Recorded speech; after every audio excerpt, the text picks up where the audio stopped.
Hi friends, నేను లక్ష్మి. ఈరోజు healthy tasty rajma recipe గురించి తెలుసుకుందాం. ఇది అన్నంలోకైనా రోటీలోకైనా చాలా బాగుంటుంది.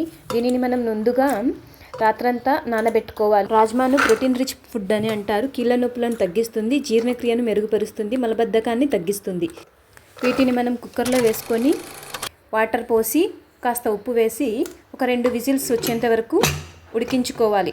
నెక్స్ట్ మరొక గిన్నెలో ఆయిల్ వేసి జీలకర్ర ఆవాలు వేసి అది వేగిన తర్వాత ఆనియన్స్ టమాటా వేసి బాగా ఫ్రై చేసుకోవాలి. అవి కాస్త ఫ్రై అయ్యాక అల్లం పేస్ట్, ఉప్పు. రాజ్మా రెసిపీ షుగర్ పేషెంట్స్కి చాలా ఉపయోగపడుతుంది. అల్లం వేసినాక తర్వాత ఉప్పు వేసేయాలి. ఉప్పు తగినంత వేసుకోండి. కొంచెం సేపు ఫ్రై అల్లం ఉప్పు కొంచెం ఉడికిన తర్వాత కారము మీకు తగినంత వేసుకోండి.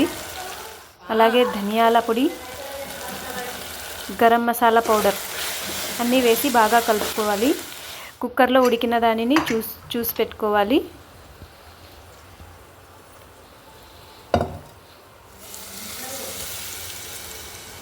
ఇందులో వేసేసుకొని బాగా కలుపుకుంటే మనకు రాజ్మా రెసిపీ రెడీ అయిపోతుంది.